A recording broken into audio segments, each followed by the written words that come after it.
ಯಾರು ನಿನ್ನವರು, ಯಾವುದು ನಿನ್ನದು ಎನ್ನುವುದು ಅರ್ಥವಾಗುವುದು ಸಮಯ ಬಂದಾಗ ಮಾತ್ರ. ಅವಮಾನಗಳು ಬದುಕಲೇಬೇಕು ಎಂಬ ಧೈರ್ಯ ಕೊಟ್ಟರೆ, ಅನುಭವಗಳು ಹೇಗೆ ಬದುಕಬೇಕು ಎನ್ನುವಂತಹ ಧೈರ್ಯವನ್ನ ಕೊಡುತ್ತದೆ ಜೀವನದಲ್ಲಿ. ಯಾರು ನಿನ್ನವರು, ಯಾವುದು ನಿನ್ನದು ಎನ್ನುವುದು ನಿನಗೆ ಅರ್ಥವಾಗುವುದು ಸಮಯ ಬಂದಾಗ ಮಾತ್ರ. ಆ ಸಮಯಕ್ಕಾಗಿ ನೀನು ಕಾಯುವುದನ್ನ ನೋಡಬೇಕು. ಕೆಲವರಿಗೆ ನಮ್ಮವರೆಂದು ಅವರಿಗೆ ಹೃದಯದಲ್ಲಿ ಒಂದು ಒಳ್ಳೆಯ ಸ್ಥಾನವನ್ನ ಕೊಟ್ಟರೆ, ಬೆನ್ನ ಹಿಂದೆ ನಮ್ಮನ್ನೇ ಚೂರಿ ಹಾಕಿ ಹೋಗುವಂತಹ ಕುತಂತ್ರ ಬುದ್ಧಿ ಉಳ್ಳಂತವರು ಆಗಿರುತ್ತಾರೆ. ಜೀವನದಲ್ಲಿ ಮೋಸ ಮಾಡಿದವರು ಕೂಡ ಒಂದು ರೀತಿಯಲ್ಲಿ ಗುರುಗಳೇ. ಏಕೆಂದರೆ ಮತ್ತೊಮ್ಮೆ ಜೀವನದಲ್ಲಿ ಮೋಸ ಹೋಗದಂತೆ ಪಾಠವನ್ನ ಕಲಿಸಿ ಹೋಗಿರುತ್ತಾರೆ. ನೀನು ಪ್ರೀತಿಸಿದ್ದು ನಿನಗೆ ಸಿಗಲಿಲ್ಲ ಅಂದರೆ ಸಿಕ್ಕಿದ್ದನ್ನ ಪ್ರೀತಿಸು. ಏಕೆಂದರೆ ನೀನು ಪ್ರೀತಿಸಿದ್ದು ನಿನ್ನ ನಾಶ ಮಾಡಿದರೆ, ನಿನಗೆ ಸಿಕ್ಕ ಪ್ರೀತಿ ನಿನ್ನನ್ನು ಕಾಪಾಡುತ್ತದೆ ಎನ್ನುವುದನ್ನ ಎಂದಿಗೂ ಕೂಡ ಜೀವನದಲ್ಲಿ ಮರೆಯಲೇಬೇಡ. ಮೋಸ ಮಾಡುವವರಲ್ಲ, ಮುಂದೊಂದು ದಿನ ಮತ್ತೊಬ್ಬರಿಂದ ಮೋಸ ಹೋಗಲೇಬೇಕು. ಲೆಕ್ಕ ಬರೀ ಗಣಿತದಲ್ಲಿ ಅಲ್ಲ, ಕರ್ಮದಲ್ಲಿಯೂ ಕೂಡ ಇದೆ ಎನ್ನುವುದನ್ನು ಮರೆಯಬೇಡಿ. ಅಭಿಪ್ರಾಯಗಳ ಮೂಲಕ ಯಾರನ್ನೂ ಕೂಡ ಬದಲಿಸಲು ಸಾಧ್ಯವಿಲ್ಲ. ಸ್ವಂತ ಅನುಭವ ಆದಾಗ ಮಾತ್ರ ಮನುಷ್ಯ ಬದಲಾಗುತ್ತಾನೆ ಎನ್ನುವುದನ್ನು ಮರೆಯಲೇಬೇಡಿ. ಆ ಬದಲಾವಣೆಯನ್ನು ನಿಮ್ಮ ಜೀವನದಲ್ಲಿ ತಂದುಕೊಂಡು ಜೀವನವನ್ನು ಉತ್ತುಂಗದ ಸ್ಥಾನಕ್ಕೆ ಕೊಂಡೊಯ್ಯಬೇಕು. ಯಾರು ಇಷ್ಟಪಡಲಿ, ಇಷ್ಟಪಡದೆಯೇ ಇರಲಿ, ನಗು ನಗುತ್ತಾ ಜೀವಿಸಬೇಕು. ಏಕೆಂದರೆ ಭಗವಂತ ಯಾರನ್ನೂ ಕೂಡ ವ್ಯರ್ಥವಾಗಿ ಸೃಷ್ಟಿ ಮಾಡಿಲ್ಲ ಎನ್ನುವ ಸತ್ಯವನ್ನು ಅರಿತು ಜೀವನವನ್ನು ಮಾಡಿ. ಇಲ್ಲಿ ಯಾವತ್ತಿದ್ದರೂ ಕೂಡ ನಮ್ಮವರೇ ನಮಗೆ ಕಂಟಕ. ಇದನ್ನು ನಾವು ತಿಳಿದು ಬದುಕಿದರೆ ನಮ್ಮ ಜೀವನದಲ್ಲಿ ಎಂದಿಗೂ ಕೂಡ ಆವರಿಸುವುದಿಲ್ಲ ಸೂತಕ ಎನ್ನುವುದು. ಎಲ್ಲವನ್ನೂ ಕೂಡ ಮೆಟ್ಟಿ ನಡೆಯುವ ಗುಣ ನಿಮ್ಮಲ್ಲಿ ಇರಬೇಕು. ಮಳೆ ಬಂತು ನಿಂತ ನಂತರವೇ ಪ್ರಕೃತಿ ಸುಂದರವಾಗಿ ಕಾಣುವುದು. ಹಾಗೆಯೇ ಕಷ್ಟ ಬಂದು ಹೋದ ನಂತರವೇ ಜೀವನ ಎನ್ನುವುದು ಸುಗಮಯವಾಗಿ ಸಾಗುವುದು, ಸುಗಮಯವಾಗಿ ನಮಗೆ ಅನಿಸುವುದು. ಜೀವನದಲ್ಲಿ ಯಶಸ್ಸು ಹೇಗಿರಬೇಕು ಅಂದರೆ, ನಮ್ಮನ್ನು ತಿರಸ್ಕರಿಸಿ ಹೋದವರೆಲ್ಲರೂ ಕೂಡ ಮತ್ತೆ ನಮ್ಮನ್ನು ಹುಡುಕಿಕೊಂಡು ಬರಬೇಕು. ಆ ರೀತಿಯ ಜೀವನ ಎನ್ನುವುದು ನಿನ್ನದಾಗಬೇಕು. ನಾವು ಪ್ರೀತಿ ಮಾಡುವ ವ್ಯಕ್ತಿಗೆ ನಮಗೋಸ್ಕರ ಸಮಯ ನೀಡಲು ಬಲವಂತ ಮಾಡಬಾರದು. ಏಕೆಂದರೆ ನಿಜವಾಗಿಯೂ ಕೂಡ ಪ್ರೀತಿ ಮಾಡುವವರು ಹೇಗಾದರೂ ಕೂಡ ಸಮಯವನ್ನು ಮಾಡಿಕೊಂಡು ಮಾತನಾಡಿಸುತ್ತಾರೆ. ಅದೇ ನಿಜವಾದ ಪ್ರೀತಿ. ನೀನು ನಿನ್ನ ಖುಷಿಗೋಸ್ಕರ ನಿನ್ನ ದೂರ ಇಟ್ಟಿದ್ದೀಯಾ, ಆದರೆ ನಾನು ನೀನು ಖುಷಿಯಾಗಿ ಇರಲಿ ಎಂದೇ ದೂರ ಇದ್ದೇನೆ.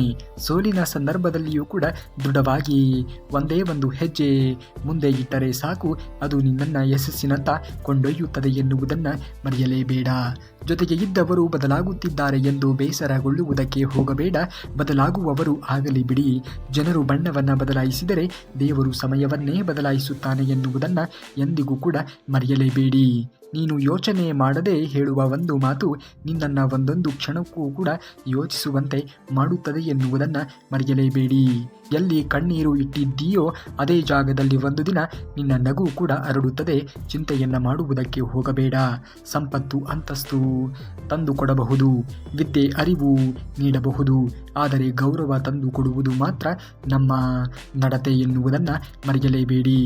ಯಾವ ರೀತಿಯಾಗಿ ನಾವು ನಡೆದುಕೊಳ್ಳುತ್ತೇವೆ ಎನ್ನುವುದರ ಮೇಲೆ ನಮಗೆ ಗೌರವ ಎನ್ನುವುದು ಅವಲಂಬಿತವಾಗಿ ಇರುತ್ತದೆ. ನೀವೆಷ್ಟೇ ಜನಪ್ರಿಯವಾಗಿ ಇದ್ದರೂ ಕೂಡ ಜನರು ನಿಮಗಿಂತ ಉತ್ತಮವಾದದ್ದನ್ನು ಬೇರೆಯವರಲ್ಲಿ ಕಂಡರೆ ಅವರು ಆದಷ್ಟು ಬೇಗ ನಿಮ್ಮನ್ನು ಬಿಟ್ಟು ಹೋಗಿರುತ್ತಾರೆ ಎನ್ನುವುದನ್ನು ಮರೆಯಲೇಬೇಡಿ. ಜೀವನದಲ್ಲಿ ಸಮಯ ಒಂದೇ ರೀತಿಯಾಗಿ ಇರುವುದೇ ಇಲ್ಲ. ನಗುವಿನ ಒಳಗೂ ಕೂಡ ನೋವು ಇರುತ್ತದೆ, ಮೌನದ ಒಳಗೂ ಕೂಡ ಮಾತು ಇರುತ್ತದೆ, ಕೋಪದ ಒಳಗೂ ಕೂಡ ಪ್ರೀತಿ ಇರುತ್ತದೆ. ಇದು ನಿನಗೆ ತಿಳಿಯದೆ ಹೋಯಿತು. ಅತೀವ ಸಂತೋಷದಿಂದ ನಗುವಾಗ ನೀರು ಕುಡಿಯುವುದು ಎಷ್ಟು ಕಷ್ಟವೋ, ಅಂತರಂಗದ ಮನಸ್ಸಿಗೆ ದುಃಖವಾದಾಗ ಕಣ್ಣೀರು ತಡೆಯುವುದು ಕೂಡ ಅಷ್ಟೇ ಕಷ್ಟಕರವಾಗಿರುವಂತಹ ಕೆಲಸ ಎನ್ನುವುದನ್ನು ಮರೆಯಲೇಬೇಡ. ಜೀವನ ಎನ್ನುವುದು ಒಂದು ನಾಣ್ಯವಿದ್ದಂತೆ. ಅದನ್ನು ನಿಮಗೆ ಇಷ್ಟ ಬಂದ ರೀತಿಯಲ್ಲಿ ವೆಚ್ಚ ಮಾಡಬಹುದು, ಆದರೆ ಬಳಸುವ ಅವಕಾಶ ಇರುವುದು ಒಂದು ಬಾರಿ ಮಾತ್ರ. ಹಾಗಾಗಿ ಬದುಕನ್ನು ಮೌಲ್ಯಯುತವಾಗಿ ಬಾಳುವುದನ್ನು ನೋಡಬೇಕು. ಅಗತ್ಯವಿಲ್ಲದಂತೆ ಯಾರಾದರೂ ನಿಮ್ಮನ್ನು ನಡೆಸಿಕೊಳ್ಳುತ್ತಿದ್ದಾರೆ ಎಂದು ಅನಿಸಿದರೆ ಎಷ್ಟೇ ಹತ್ತಿರದವರು ಇದ್ದರೂ ಕೂಡ ಸರಿ, ಅವರಿಂದ ದೂರ ಇದ್ದು ಬಿಡಿ. ಏಕೆಂದರೆ ಸ್ವಾಭಿಮಾನ ಎನ್ನುವುದು ತುಂಬಾ ಮುಖ್ಯವಾಗಿರುವಂತಹ ವಿಚಾರ ಎನ್ನುವುದನ್ನು ಮರೆಯಲೇಬೇಡಿ. ಸಮಯ ಗಾಯವನ್ನ ವಾಸಿ ಮಾಡುವುದಿಲ್ಲ, ಆದರೆ ಅದು ನೋವಿನೊಂದಿಗೆ ಹೇಗೆ ಬದುಕಬೇಕು ಎನ್ನುವುದನ್ನು ಕಲಿಸಿಕೊಡುತ್ತದೆ. ನೋವನ್ನ ಬಹುಕಾಲ ಅನುಭವಿಸುವುದು ಕೂಡ ಜೀವನದ ನಿಜವಾದ ಪಾಠ. ಕೆಲವರು ನಿಮ್ಮನ್ನ ಪ್ರೀತಿಸುತ್ತಾರೆ ಆದರೆ ಹೇಳುವುದಿಲ್ಲ, ಕೆಲವರು ನಿಮಗೆ ಹೇಳುತ್ತಾರೆ ಆದರೆ ಪ್ರೀತಿಸುವುದೇ ಇಲ್ಲ. ಈ ನಿಜವಾದ ಪ್ರೀತಿಸುವಿಕೆ ಯಾರಲ್ಲಿ ಇರುತ್ತದೆ ಎನ್ನುವುದನ್ನು ಅರಿತು ಜೀವನವನ್ನು ಮಾಡಬೇಕು. ಧನಕ್ಕೆ ಇರುವ ಬೆಲೆ ಗುಣಕ್ಕೆ ಇಲ್ಲ, ಜಾತಿಗೆ ಇರುವ ಬೆಲೆ ನೀತಿಗೆ ಇಲ್ಲ, ಸುಳ್ಳಿಗೆ ಇರುವ ಬೆಲೆ ಸತ್ಯಕ್ಕೆ ಇಲ್ಲದಂತೆ ಆಗಿದ್ದಾರೆ. ಯಾರಿಗೆ ಇರಲಿ, ಯಾರು ಇಲ್ಲದೆಯೇ ಇರಲಿ, ಕಾಲ ಯಾರಿಗೂ ಕೂಡ ಕಾಯುವುದೇ ಇಲ್ಲ. ಸಮಯ ಸಾಗುತ್ತಲೇ ಹೋಗುತ್ತದೆ. ಇದ್ದವರ ಕನಸಿನೊಂದಿಗೆ, ಇಲ್ಲದವರ ನೆನಪಿನೊಂದಿಗೆ ನಮ್ಮ ಜೀವನ ಎನ್ನುವುದು ಕಳೆಯುತ್ತಾ ಹೋಗಬೇಕು. ವಿಧಿಯಲ್ಲಿ ಏನೇ ಬರೆದಿದ್ದರೂ ಕೂಡ ಅದನ್ನು ಸಹಿಸಿಕೊಳ್ಳಲೇಬೇಕು. ಏಕೆಂದರೆ ಸಮಸ್ಯೆಗಳನ್ನು ಮಾರಲು ಸಾಧ್ಯವಿಲ್ಲ ಮತ್ತು ಸಂತೋಷವನ್ನು ಖರೀದಿಸುವುದಕ್ಕೆ ಸಾಧ್ಯವೇ ಇಲ್ಲ. ವಯಸ್ಸು ಯಾವುದೇ ಇರಲಿ, ಜೀವನ ಪ್ರತಿದಿನ ಒಂದಲ್ಲ ಒಂದು ಹೊಸ ಪಾಠವನ್ನು ಕಲಿಸುತ್ತದೆ ಎನ್ನುವುದನ್ನು ಮರೆಯಲೇಬೇಡಿ. ಪಡೆದುಕೊಂಡ ಮೇಲೆ ನಡೆದುಕೊಳ್ಳುವ ರೀತಿ ಚೆನ್ನಾಗಿ ಇರಲಿ. ಅದು ವ್ಯಕ್ತಿಯಾಗಿ ಇದ್ದರೂ ಕೂಡ ಸರಿ, ವಸ್ತುವಾಗಿ ಇದ್ದರೂ ಕೂಡ ಸರಿ. ಎಲ್ಲ ಗೊತ್ತಿದ್ದು ಗೊತ್ತಿಲ್ಲದಂತೆ ಇದ್ದು ಬಿಡು. ಅರ್ಥ ಮಾಡಿಕೊಂಡವರು ಜೊತೆಗೆ ಉಳಿಯುತ್ತಾರೆ, ಅನುಮಾನ ಪಟ್ಟವರು ದೂರ ಸರಿದು ಹೋಗುತ್ತಾರೆ ಎನ್ನುವುದನ್ನು ಮರೆಯಲೇಬೇಡಿ. ತಂದೆ ಮತ್ತು ತಾಯಿಯ ಪಾತ್ರಗಳ ನಡುವೆ ಕೇವಲ ಒಂದು ವ್ಯತ್ಯಾಸವಿದೆ. ತಂದೆಯ ಪಾತ್ರವನ್ನು ಅವರು ಮರಣ ಹೊಂದಿದ ನಂತರ ಅರ್ಥ ಮಾಡಿಕೊಳ್ಳುವುದು, ತಾಯಿಯ ಪಾತ್ರವನ್ನು ಜೀವಂತವಾಗಿ ಇರುವಾಗ ಅರ್ಥ ಮಾಡಿಕೊಳ್ಳಲಾಗುತ್ತದೆ.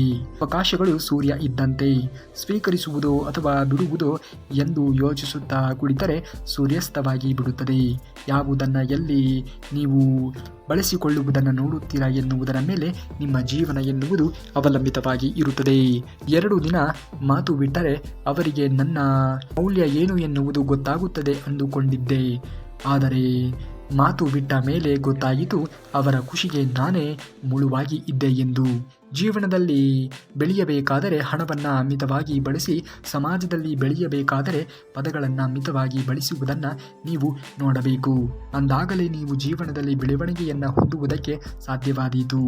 ಮೌನದ ಹಿಂದೆ ಇರುವಂತಹ ಮಾತುಗಳನ್ನು, ನಗುವಿನ ಹಿಂದೆ ಇರುವಂತಹ ನೋವನ್ನು, ಕೋಪದ ಹಿಂದೆ ಇರುವಂತಹ ಕಾಳಜಿಯನ್ನು ಅರ್ಥ ಮಾಡಿಕೊಳ್ಳುವವರು ನಿಜವಾದ ಆತ್ಮೀಯರು ಎನ್ನುವುದನ್ನು ಮರೆಯಲೇಬೇಡಿ.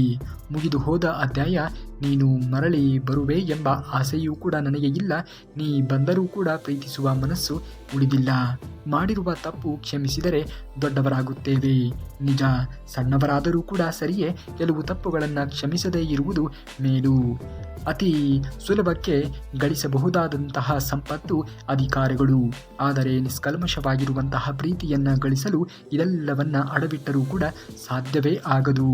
ಈ ಬದುಕೆಂಬ ಪಯಣದಲ್ಲಿ ನಿನ್ನ ಪರಿಚಯ ನನಗೆ ಆಕಸ್ಮಿಕ, ಆದರೆ ನಿನ್ನ ಪರಿಚಯ ನನ್ನ ಜೀವನದಲ್ಲಿ ಎಂದಿಗೂ ಕೂಡ ಮರೆಯಲು ಆಗದೇ ಇರುವಂತಹ ಒಂದು ಗುಲಾಬಿ ಹೂ ಇದ್ದಂತೆ. ನಾವು ನಮ್ಮ ಬೆನ್ನನ್ನೇ ನೋಡುವುದಕ್ಕೆ ಆಗುವುದಿಲ್ಲ, ಮತ್ತೆ ಏಕೆ ಬೆನ್ನ ಹಿಂದೆ ಮಾತನಾಡುವವರ ಬಗ್ಗೆ ತಲೆಯನ್ನು ಕೆಡಿಸಿಕೊಂಡು ನಮ್ಮ ಅತ್ಯಮೂಲ್ಯವಾಗಿರುವಂತಹ ಸಮಯವನ್ನು ವಿನಿಯೋಗ ಮಾಡುತ್ತೇವೆ. ಜೀವನದಲ್ಲಿ ನಾವು ಯಾರನ್ನೂ ಕೂಡ ಕಳೆದುಕೊಂಡರೂ ಕೂಡ ಬದುಕಬಹುದು, ಆದರೆ ನಮ್ಮನ್ನೇ ನಾವು ಕಳೆದುಕೊಂಡರೆ ಬದುಕುವುದು ತುಂಬಾ ಕಷ್ಟಕರವಾಗಿ ಇರುತ್ತದೆ. ತಾಳ್ಮೆ ಕಳೆದುಕೊಂಡರೆ ಇನ್ನೇನು ನಮ್ಮ ಕೈಯಲ್ಲಿ ಸೇರಬೇಕು ಎನ್ನುವ ವಸ್ತು ಕೂಡ ಮಣ್ಣಿನ ಪಾಲಾಗುತ್ತದೆ ಎನ್ನುವುದನ್ನು ಮರೆಯಲೇಬೇಡಿ. ಮನಸ್ಸು ಪರಿಶುದ್ಧವಾಗಿ ಇದ್ದಾಗ ಅದೇ ನಮಗೆ ಗುರುವಾಗಿ ಎಲ್ಲವನ್ನೂ ಮುಂದೆ ನಿಂತು ಬೋಧಿಸುತ್ತದೆ. ಉದ್ದವಾದ ದಾರ ಮತ್ತು ನಾಲಿಗೆ ಸಮಸ್ಯೆಗಳನ್ನು ಸೃಷ್ಟಿ ಮಾಡುತ್ತದೆ. ಅದಕ್ಕೆ ದಾರವನ್ನು ಸುತ್ತಿ ಇಡಬೇಕು ಮತ್ತು ನಾಲಿಗೆಯನ್ನು ಹಿಡಿತದಲ್ಲಿ ಇಡುವುದನ್ನು ಕಲಿತುಕೊಳ್ಳಬೇಕು. ಅಂದಾಗಲೇ ಬದುಕಿನಲ್ಲಿ ಮುಂದೆ ಬರುವುದಕ್ಕೆ ಸಾಧ್ಯವಾದೀತು. ಮುಖಕ್ಕೆ ಬಣ್ಣ ಹಚ್ಚಿ ನಾಟಕ ಮಾಡುವವರನ್ನು ನಂಬಬಹುದು, ಮನಸ್ಸಿಗೆ ಬಣ್ಣ ಹಚ್ಚಿ ನಾಟಕ ಆಡುವವರನ್ನು ಗುರುತಿಸುವುದಕ್ಕೆ ಸಾಧ್ಯವೇ ಆಗುವುದಿಲ್ಲ.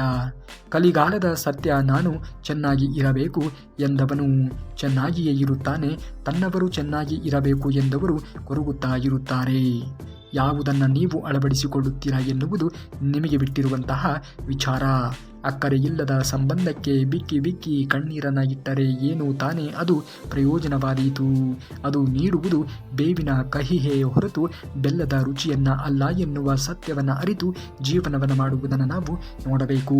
ವ್ಯಕ್ತಿಯ ವ್ಯಕ್ತಿತ್ವ ಗಡಿಯಾರದಲ್ಲಿ ಇರುವಂತಹ ಸಂಖ್ಯೆಗಳಾಗಬೇಕೇ ಹೊರತು ಕಾಲಕ್ಕೆ ತಕ್ಕಂತೆ ಬದಲಾಗುವಂತಹ ಮುಳ್ಳುಗಳು ಆಗಬಾರದು. ನೋಡಿ, ಕಾಯುವುದನ್ನು ಕಲಿ, ಯಾಕೆಂದರೆ ಎಲ್ಲ ಮುಗಿದು ಹೋಯಿತು ಅಂದ ಕೂಡಲೇ ಹೊಸ ಅಧ್ಯಾಯ ಅಧ್ಯಾಯಗಳು ಆರಂಭವಾಗುತ್ತದೆ ಎನ್ನುವುದನ್ನು ಮರೆಯಲೇಬೇಡ. ದೇವರು ನಿನಗೋಸ್ಕರವೂ ಕೂಡ ಒಂದು ಒಳ್ಳೆಯ ಅವಕಾಶವನ್ನು ಕೊಟ್ಟಿರಬಹುದು. ಅಂದವರಿಗೇನು ಅದೊಂದು ಕೋಪದಲ್ಲಿ ಬಂದ ಮಾತಷ್ಟೇ, ಆದರೆ ಆ ಮಾತನ್ನು ಕೇಳಿದವರಿಗೆ ಮಾತ್ರ ಗೊತ್ತಿರುತ್ತದೆ ಮನಸ್ಸಿಗೆ ಅದೆಷ್ಟು ಆಳವಾದ ಗಾಯ ಮಾಡಿರುತ್ತದೆ ಎಂದು. ಜೀವನದಲ್ಲಿ ಜಾತಕ ಹೊಂದಾಣಿಕೆ ಇಲ್ಲ, ಉಳಿಯುವ ಅದ್ಭುತ ಸಂಬಂಧವೆಂದರೆ ಸ್ನೇಹ ಮಾತ್ರ. ಈ ಸ್ನೇಹವನ್ನು ಉಳಿಸಿಕೊಳ್ಳಬೇಕಾಗಿರುವುದು ನಿಮ್ಮ ಆದ್ಯ ಕರ್ತವ್ಯವಾಗಬೇಕು. ಯಾರು ಏನಾದರೂ ಹೇಳುವಲ್ಲಿ ನೀವು ಸಮಾಧಾನದಿಂದ ಇರಿ, ಏಕೆಂದರೆ ಸೂರ್ಯನ ಬಿಸಿಲಿಗೆ ಎಷ್ಟೇ ಜೋರಾಗಿ ಇದ್ದರೂ ಕೂಡ ಸಮುದ್ರ ಒಣಗುವುದೇ ಇಲ್ಲ. ಮನುಷ್ಯ ಹಲವು ಬಾರಿ ಸಾಯುತ್ತಾನೆ, ಅದು ಅವನಿಗೆ ಅಷ್ಟೇ ತಿಳಿಯುತ್ತದೆ. ಕೊನೆಯ ಬಾರಿ ಸತ್ತಾಗ ಎಲ್ಲರಿಗೂ ಕೂಡ ತಿಳಿಯುತ್ತದೆ ಎನ್ನುವ ಸತ್ಯವನ್ನು ಅರಿತು ಜೀವನವನ್ನು ಮಾಡಿ. ಜೀವನದಲ್ಲಿ ಎಲ್ಲವೂ ಕೂಡ ಕಳೆದು ಹೋಗಬಹುದು, ಆದರೆ ಎಲ್ಲವೂ ಮರೆತು ಹೋಗುವುದೇ ಇಲ್ಲ. ನಾವು ಇನ್ನೊಬ್ಬರಿಗೆ ತೋರಿಸುವ ಅತಿಯಾದ ಪ್ರೀತಿ, ವಿಶ್ವಾಸ ಮತ್ತು ನಂಬಿಕೆ ಒಂದಲ್ಲ ಒಂದು ದಿನ ನಮಗೆ ಅತಿಯಾದ ನೋವನ್ನು ಕೊಟ್ಟೇ ಕೊಡುತ್ತದೆ ಎನ್ನುವುದನ್ನು ಮರೆಯಲೇಬೇಡಿ. ಪ್ರತಿಯೊಂದು ಸಣ್ಣ ನಗುವಿಗೂ ಕೂಡ ಯಾರೊಬ್ಬರ ಹೃದಯವನ್ನು ಸ್ಪರ್ಶಿಸಬಹುದು. ಯಾರೂ ಕೂಡ ಸಂತೋಷವಾಗಿ ಹುಟ್ಟುವುದಿಲ್ಲ, ಆದರೆ ನಾವೆಲ್ಲರೂ ಕೂಡ ಸಂತೋಷವನ್ನು ಸೃಷ್ಟಿಸುವ ಸಾಮರ್ಥ್ಯದೊಂದಿಗೆ ಹುಟ್ಟಿರುತ್ತೇವೆ ಎನ್ನುವುದನ್ನು ಮರೆಯಲೇಬೇಡಿ. ಬಾಯಾರಿಕೆ ಆದಾಗ ಬಾವಿಗೆ ಹಾರಿ ನೀರು ಕುಡಿಯುವುದಲ್ಲ, ಕೊಡಪಾನವನ್ನು ಹೂಡುತ್ತೇವೆ. ಹಾಗೆಯೇ ಸಮಸ್ಯೆ ಎದುರಾದಾಗ ಸಾಯುವುದು ಅಲ್ಲ, ಪರಿಹಾರವನ್ನು ಹುಡುಕುವುದನ್ನು ನಾವು ಕಲಿಯಬೇಕು. ಜಗತ್ತಿನ ಅತಿ ದೊಡ್ಡ ಕಾಯಿಲೆ ಅಂದರೆ ಅದು ನಾವು ಯೋಚನೆಯಲ್ಲಿಯೇ ಮುಳುಗುವುದು. ಮನಸ್ಸಿನಲ್ಲಿ ಇರುವಂತಹ ನೋವುಗಳನ್ನು ಯಾರಿಗೂ ಕೂಡ ಹೇಳುವುದಕ್ಕೂ ಆಗದೆ, ಸಾಯುವುದಕ್ಕೂ ಆಗದೆ, ಬದುಕುವುದಕ್ಕೂ ಕೂಡ ಆಗದೆ ಒದ್ದಾಡುವುದು. ಇದು ಸಾವಿಗಿಂತಲೂ ಕೂಡ ದೊಡ್ಡ ನರಕದಂತೆಯೇ ಆಗುವುದು. ಇದು ಎಷ್ಟು ಸತ್ಯ ಅಲ್ಲವಾ? ಸುಮ್ಮನೆ ತಮಾಷೆ ಮಾಡಿದೆ ಎನ್ನುವುದರ ಹಿಂದೆ ನಿಜ ಇರುತ್ತದೆ. ಏನಾದರೂ ಮಾಡಿಕೋ ಅನ್ನುವುದರ ಹಿಂದೆ ಕಾಳಜಿ ಇರುತ್ತದೆ. ಇರಲಿ ಪರವಾಗಿಲ್ಲ ಅನ್ನುವುದರ ಹಿಂದೆ ನೋವು ಎನ್ನುವುದು ಇರುತ್ತದೆ. ಈ ಸತ್ಯವನ್ನು ಅರಿತು ಜೀವನವನ್ನು ಮಾಡುವುದನ್ನು ನೀವು ನೋಡಬೇಕು. ಮೋಸ ಮಾಡಿದ್ದಾರೆ ಎಂದು ದ್ವೇಷ ಪ್ರತೀಕಾರವನ್ನು ತೀರಿಸಿಕೊಳ್ಳುವುದಕ್ಕೆ ಹೋಗಬೇಡಿ. ಮೌನವಾಗಿ ಇರಿ. ಕೊಳೆತು ಹೋದ ಹಣ್ಣುಗಳನ್ನು ಗಿಡ ಓರುವುದೇ ಇಲ್ಲ, ತನ್ನಷ್ಟಕ್ಕೆ ತಾನೇ ಉದುರಿ ಹೋಗುತ್ತದೆ. ಆ ಪಾಪ ನಮ್ಮ ಕೈಗಳಿಗೆ ಅಂಟಿಕೊಳ್ಳುವುದು ಏಕೆ ಹೇಳಿ? ಅವರು ಮಾಡಿರುವಂತಹ ಕರ್ಮ ಫಲವನ್ನು ಅವರೇ ಅನುಭವಿಸುತ್ತಾರೆ. ಕಾದು ನೋಡುತ್ತೀರಿ ಅಷ್ಟೇ. ಸಾವನ್ನ ಪಡೆಯುವುದಕ್ಕೆ ಸಾವಿರ ದಾರಿಗಳು ಇವೆ, ಆದರೆ ಬದುಕನ್ನು ಕಂಡುಕೊಳ್ಳಲು ಇರುವ ಏಕೈಕ ದಾರಿ ಆತ್ಮವಿಶ್ವಾಸ ಒಂದೇ. ತಂದೆಯ ಕೋಪ ತಾತ್ಕಾಲಿಕ, ಆದರೆ ಅದರ ಪಾಠ ಶಾಶ್ವತ. ತಾಯಿಯ ಕೋಪ ಕ್ಷಣಿಕ, ಆದರೆ ಅವಳ ಪ್ರೀತಿ ಅನಂತ. ಗುರುವಿನ ಕೋಪ ಕ್ಷಣಿಕ, ಆದರೆ ಅದರ ಫಲ ಅತ್ಯಮೂಲ್ಯವಾಗಿರುವಂಥದ್ದು. ಬದಲಾಗಬೇಕು ಮನವೇ, ಇಲ್ಲವೆಂದರೆ ನಮ್ಮವರೇ ನಮಗೆ ಬದುಕಲು ಬಿಡುವುದಿಲ್ಲ. ಮರೆತ ಮನಸ್ಸಿಗೂ ಕೂಡ, ಸೋತ ಕನಸುಗಳಿಗೂ ಕೂಡ ವಿದಾಯ ಹೇಳುವುದೇ ಉತ್ತಮ. ಒಬ್ಬ ಮನುಷ್ಯ ಹೊರಗೆ ಬರೀ ಮಳೆಯಂತೆ ಶಾಂತವಾಗಿ ಇದ್ದಾನೆ ಅಂದರೆ ಅವನ ಒಳಗೆ ನೋವುಗಳು ಮಿಂಚಿ ಗುಡುಗುಗಳಾಗಿ ಇರುತ್ತವೆ ಎಂದು ಅರ್ಥ ಮಾಡಿಕೊಳ್ಳಬೇಕು. ಇದನ್ನು ಜೀವನದಲ್ಲಿ ಅಳವಡಿಸಿಕೊಂಡು ಹೋಗುವುದನ್ನು ನೋಡಬೇಕು. ನಮ್ಮನ್ನು ಮರೆಯುವುದರಲ್ಲಿ ಅವರ ಖುಷಿ ಅಡಗಿದೆ ಅಂದರೆ ಅಂಥವರ ಬಳಿ ಸುಳಿಗಾಡಬೇಡಿ. ಅವರ ನೆನಪುಗಳು ಅಲೆದಾಡಬೇಡಿ. ಅವರಿಗೆ ದಾರಿ ಬಿಡಿ. ಬೇರೆ ಹೆಜ್ಜೆಯನ್ನು ಇಡುವುದನ್ನು ಕಲಿತುಕೊಳ್ಳಿ. ಜಗತ್ತು ಬದಲಾಯಿಸಲು ಹೊರಟವನು ಸೋಲುತ್ತಾನೆ, ತನ್ನನ್ನು ಬದಲಿಸಿಕೊಳ್ಳುವವನು ಜಯಿಸುತ್ತಾನೆ. ಅಹಂಕಾರ ಕರಗಿದಾಗಲೇ ಬದುಕು ಬೆಳಗಾಗುತ್ತದೆ ಎನ್ನುವುದನ್ನು ಮರೆಯಲೇಬೇಡಿ. ನೋವು ಕೊಟ್ಟವರಿಗೆ ಹೇಳಿಬಿಡು, ನಿನಗೆ ನಾನೇನು ಕೂಡ ಮಾಡುವುದಿಲ್ಲ, ಏಕೆಂದರೆ ನಾನು ಬಿಟ್ಟರೂ ಕೂಡ ನಿನ್ನ ಕರ್ಮಗಳು ನಿನ್ನನ್ನು ಬಿಡುವುದಕ್ಕೆ ಸಾಧ್ಯವೇ ಇಲ್ಲ ಎಂದು. ಹತ್ತಿರ ನಿಂತು ವಾದ ಮಾಡಿ ಕೆಟ್ಟವರಾಗುವುದಕ್ಕಿಂತ ದೂರ ಉಳಿದು ಮೌನವಾಗಿ ಇರುವುದೇ ಒಳ್ಳೆಯದು. ಆಗ ಯಾವ ಸಂಬಂಧಗಳು ಕೂಡ ಹಾಳಾಗುವುದೇ ಇಲ್ಲ. ಜೊತೆಗೆ ಇದ್ದವರು ಮೋಸ ಮಾಡಲ್ಲ ಅನ್ನುವ ನಂಬಿಕೆಯಿಂದ ನಾವು ಅವರ ಹತ್ತಿರ ಎಲ್ಲವನ್ನೂ ಕೂಡ ಹೇಳಿಕೊಳ್ಳುತ್ತೇವೆ, ಆದರೆ ನಿಜವಾದ ಮೋಸಗಾರರು ಅವರೇ ಆಗಿರುತ್ತಾರೆ ಎನ್ನುವುದನ್ನು ಮರೆಯಲೇಬೇಡಿ. ನೋವು ಅವಮಾನ ಅನುಭವಿಸಿದ ಮನಸ್ಸಿಗೆ ಎರಡು ಬಾರಿ ಕಾಣಿಸುತ್ತವೆ, ಒಂದು ಸಾವಿನ ದಾರಿ, ಇನ್ನೊಂದು ಸಾಧನೆಯ ದಾರಿ. ಹೇಳಿ ಆದವನು ಸಾವಿನ ದಾರಿಯನ್ನು ಆಯ್ಕೆ ಮಾಡಿಕೊಳ್ಳುತ್ತಾನೆ. ಧೈರ್ಯ ಇದ್ದವನು ಹೋರಾಟ ನಡೆಸಿ ಸಾಧನೆಯನ್ನು ಮಾಡಿ ಜೀವನದಲ್ಲಿ ತೋರಿಸುತ್ತಾನೆ. ಎಷ್ಟೇ ಗಟ್ಟಿ ಮನಸ್ಸು ಇದ್ದರೂ ಕೂಡ ಕೆಲವೊಮ್ಮೆ ಮನಸ್ಸಿನಲ್ಲಿ ಇರುವಂತಹ ದುಃಖವನ್ನು ತಡೆದುಕೊಳ್ಳುವಂತಹ ಶಕ್ತಿ ಇರುವುದಿಲ್ಲ. ಆಕಳು ಎಂದಿಗೂ ಕೂಡ ತನ್ನ ಹಾಲನ್ನು ತಾನು ಕುಡಿಯುವುದೇ ಇಲ್ಲ. ಮರ ತನ್ನ ನೆರಳನ್ನು ಎಂದೂ ಕೂಡ ತಾನು ಅನುಭವಿಸುವುದು ಇಲ್ಲ. ಜೀವನವೆಂದರೆ ಕೇವಲ ನಮಗಾಗಿ ಬದುಕುವುದು ಅಲ್ಲ, ಅದು ಸೀಮಿತವೂ ಕೂಡ ಅಲ್ಲ, ಬೇರೆಯವರಿಗಾಗಿಯೂ ಕೂಡ ನಾವು ಬದುಕಬೇಕಾಗುತ್ತದೆ ಎನ್ನುವುದನ್ನು ಮರೆಯಲೇಬೇಡಿ. ಕೂಗಾಡಿದರೆ ಗೆದ್ದಂತೆ ಅಲ್ಲ, ಮೌನವಾಗಿ ಇದ್ದರೆ ಸೋತಂತೆಯೂ ಕೂಡ ಅಲ್ಲ. ಪರಿಸ್ಥಿತಿಗೆ ತಕ್ಕಂತೆ ವರ್ತಿಸುವುದೇ ಶ್ರೇಷ್ಠವಾಗಿರುವಂತಹ ಗುಣ. ಸಂಬಂಧಗಳಲ್ಲಿ ಕೆಲವೊಮ್ಮೆ ತಪ್ಪುಗಳು ಕಂಡರೂ ಕೂಡ ಕಾಣದಂತೆ ಇರಬೇಕು. ಏಕೆಂದರೆ ತಪ್ಪು ನನ್ನದ ಅಥವಾ ಅವರದ್ದ ಎನ್ನುವುದಕ್ಕಿಂತ ಸಂಬಂಧ ನಮ್ಮದು ಎನ್ನುವುದು ನೆನಪು ಮಾಡಿಕೊಂಡು ಮುಂದುವರಿಯುವುದನ್ನು ನಾವು ನೋಡಬೇಕಾಗುತ್ತದೆ. ದೇವರು ಎಲ್ಲವನ್ನೂ ಕೂಡ ಕೊಟ್ಟಿದ್ದಾನೆ, ಅನುಭವ ಮಾತ್ರ ಅನುಭವಿಸಿಯೇ ಪಡೆದುಕೊಳ್ಳಬೇಕು ಎನ್ನುವುದನ್ನು ಮರೆಯಬೇಡಿ. ಬಾಳಿನ ತಕ್ಕಡಿ ಸರಿಯಾಗಿ ತೂಗಬೇಕೆಂದರೆ ಒಂದರಲ್ಲಿ ಹಣ ಮತ್ತೊಂದರಲ್ಲಿ ಹಣೆ ಬರಹ ಎರಡೂ ಕೂಡ ಸಮವಾಗಿ ಇರಬೇಕು. ಮನುಷ್ಯನ ದೇಹಕ್ಕೆ ಪೆಟ್ಟಾದಾಗ ನೋವಾಗುವುದಕ್ಕಿಂತ ಸ್ವಾಭಿಮಾನಕ್ಕೆ ಪೆಟ್ಟು ಬಿದ್ದಾಗ ನೋವು ಎನ್ನುವುದು ಹೆಚ್ಚಾಗಿ ಆಗುತ್ತದೆ. ನಮ್ಮ ಅತಿಯಾದ ನಂಬಿಕೆಗೆ ನಾವು ಮೋಸ ಹೋಗಲು ಕಾರಣವಾಗುತ್ತದೆ ಎನ್ನುವುದನ್ನು ಮರೆಯಬೇಡಿ. ನಿನ್ನನ್ನು ಬಲವಾಗಿ ನಿನ್ನನ್ನು ಒಬ್ಬಂಟಿಯಾಗಿ ಬಿಟ್ಟು ಹೋದಾಗ ಒಬ್ಬನೇ ಬದುಕಲು ಸಿದ್ಧನಾಗಿ ಇರು. ಇವತ್ತಿಗೆ ನೀನು ಅವರಿಗೆ ಬೇಕಾಗಿ ಇದ್ದೀಯ, ನಾಳೆ ನೀನು ಅವರಿಗೆ ಬೇಡವಾಗಬಹುದು. ಇಲ್ಲಿ ಯಾರು ಹೇಗೆ ಇರುತ್ತಾರೆ ಎಂದು ಹೇಳುವುದಕ್ಕೆ ಸಾಧ್ಯವೇ ಇಲ್ಲ. ನಿನ್ನನ್ನು ಅರ್ಥ ಮಾಡಿಕೊಳ್ಳಲು ಕೇವಲ ಇಬ್ಬರು ವ್ಯಕ್ತಿಗಳಿಂದ ಮಾತ್ರ ಸಾಧ್ಯ. ಒಬ್ಬರು ನಿನ್ನಂತೆಯೇ ಪರಿಸ್ಥಿತಿಗಳನ್ನು ಎದುರಿಸುವವರು, ಇನ್ನೊಬ್ಬರು ನಿನ್ನನ್ನು ಅಪಾರವಾಗಿ ಪ್ರೀತಿಸುವವರು ಮಾತ್ರ. ಯಾರನ್ನ ನಾವು ಹೆಚ್ಚು ಹಚ್ಚಿಕೊಂಡು ಇರುತ್ತೇವೆಯೋ ಅವರ ಬಳಿ ನಮ್ಮ ಭಾವನೆಗಳಿಗೆ ಬೆಲೆ ಎನ್ನುವುದು ಇರುವುದೇ ಇಲ್ಲ. ಶತ್ರುಗಳ ಬೆನ್ನಿನ ಮೇಲೆ ನಮ್ಮ ಸ್ವಂತ ಸಂಬಂಧಗಳ ಕೈಗಳು ಇದ್ದಾಗ ಮಾತ್ರ ಅವರ ಯಶಸ್ಸು ಆಗುತ್ತಾ ಹೋಗುತ್ತಾರೆ. ಒಬ್ಬ ಉತ್ತಮ ವರ್ಗದ ಯುವಕ ಜವಾಬ್ದಾರಿ ಎಂಬ ಸಾಮ್ರಾಜ್ಯಕ್ಕೆ ರಾಜ, ಸಾಲ ಎನ್ನುವ ಆಸ್ತಿಗೆ ವಾರಸುದಾರ. ನೋವಾದರೆ ಮನಸ್ಸಿನಲ್ಲಿ ಇರುವವರಿಗೆ ಹೇಳಬಹುದು, ಆದರೆ ಮನಸ್ಸಿನಲ್ಲಿ ಇರುವವರಿಗೆ ಮನಸ್ಸಿಗೆ ನೋವು ಮಾಡಿದರೆ ಆ ಮನಸ್ಸಿನ ನೋವು ಯಾರಿಗೆ ಹೇಳುವುದು? ಖಂಡಿತವಾಗಿಯೂ ಕೂಡ ಆ ಸಂದರ್ಭದಲ್ಲಿ ಶ್ರೀಕೃಷ್ಣ ಪರಮಾತ್ಮನನ್ನು ನೆನೆಸಿಕೊಳ್ಳುವುದನ್ನು ನೋಡಿ. ನಿಮ್ಮ ಜೀವನದಲ್ಲಿ ಒಳ್ಳೆಯ ಸಂದರ್ಭವನ್ನು ದೇವರು ಕರುಣಿಸಿಯೇ ಕರುಣಿಸುತ್ತಾನೆ. ಸತ್ತ ಹೆಣಕ್ಕೆ ಹೆಗಲು ಕೊಟ್ಟರೆ ಪುಣ್ಯ ಬರುತ್ತದೆ ಎನ್ನುವ ಈ ಜನರು ಜೀವ ಇರುವಾಗ ತಮ್ಮ ಕೈಲಾದ ಸಹಾಯವನ್ನು ಮಾಡುವುದಕ್ಕೆ ಮರೆತು ಬಿಟ್ಟಿರುತ್ತಾರೆ. ಬಂಡೆ ಕಲ್ಲನ್ನು ಕೆತ್ತಿ ಸುಂದರ ವಿಗ್ರಹ ಮಾಡುವ ಮಾನವ ತನ್ನ ಸ್ವಂತ ಜೀವನವನ್ನು ಕೆತ್ತಿ ಸುಂದರ ಮಾಡಿಕೊಳ್ಳುವಲ್ಲಿ ಸೋಲುತ್ತಾನೆ. ಕೊನೆಗೆ ತಾನೇ ಕೆತ್ತಿದ ವಿಗ್ರಹದ ಮುಂದೆ ನಿಂತು ಕಾಪಾಡು ಎಂದು ಬೇಡಿಕೊಳ್ಳುತ್ತಾನೆ. ಸರಿಯಾದ ಸಮಯದಲ್ಲಿ ನಿಮ್ಮ ಮನಸ್ತಾಪಗಳನ್ನು ಸರಿಪಡಿಸಿಕೊಳ್ಳದೆ ಹೋದರೆ ಅದೇ ಮುಂದೆ ನಿಮ್ಮ ಸಂಬಂಧವನ್ನು ಬಿರುಕಿಗೆ ಕಾರಣವಾಗುತ್ತದೆ ಎನ್ನುವುದನ್ನು ಮರೆಯಬೇಡಿ. ಒಬ್ಬ ವ್ಯಕ್ತಿ ಒಂಟಿಯಾಗಿ ಇರುತ್ತಾನೆ ಅಂದರೆ ಅದು ಅಹಂಕಾರದಿಂದ ಅಲ್ಲ, ಎಲ್ಲ ಸಂಬಂಧಗಳ ನಂಬಿಕೆ ಪೆಟ್ಟು ತಿಂದಿರುತ್ತಾನೆ. ಅದಕ್ಕೆ ಒಂಟಿಯಾಗಿ ಇರುತ್ತಾನೆ ಎಂದು ನೀವು ತಿಳಿದುಕೊಂಡು ಜೀವನವನ್ನು ಮಾಡಬೇಕು. ನೋವು ನೀಡಿದ ವ್ಯಕ್ತಿಯ ಜೊತೆಗೆ ಯುದ್ಧ ಮಾಡುವ ಮನಸ್ಸು ಇಲ್ಲ, ಕ್ಷಮೆಯ ನಾಟಕವಾಡುವ ಸ್ವಭಾವವೂ ಕೂಡ ನನಗೆ ಇಲ್ಲ. ನನ್ನ ಒಳಗಿನ ನೆಮ್ಮದಿಯ ದಾರಿಯ ಕಡೆಗೆ ಮೌನವಾಗಿ ನನ್ನನ್ನು ಹೆಜ್ಜೆ ಇಡುತ್ತಾ ಸಾಗುವುದೇ ಒಳ್ಳೆಯದು.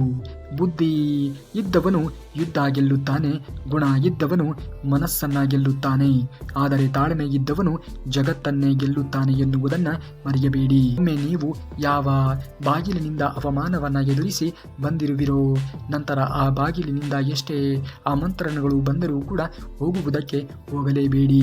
ಪ್ರಾಣಕ್ಕಿಂತ ಹೆಚ್ಚು ಎಂದುಕೊಂಡ ಸಂಬಂಧಗಳು ದೂರವಾದ ಮೇಲೆ ನಮಗೆ ಅನಿಸಿದ್ದು ಸಂಬಂಧಗಳು ಉಳಿಸಿಕೊಳ್ಳಬೇಕು ಅಂದರೆ ದಡ್ಡರಾಗಿ ಇರಬೇಕು ಅಥವಾ ದಡ್ಡರ ರೀತಿಯಲ್ಲಿ ಇರಬೇಕು. ಜಾಣರಾಗಿ ಪ್ರಶ್ನೆ ಕೇಳೋಕೆ ಶುರು ಮಾಡಿದರೆ ಅಲ್ಲಿಗೆ ಮುಗಿದು ಹೋಯಿತು. ಬಹುತೇಕ ಮಹಿಳೆಯರು ಇದನ್ನು ತುಂಬ ತಡವಾಗಿ ಅರ್ಥ ಮಾಡಿಕೊಳ್ಳುತ್ತಾರೆ.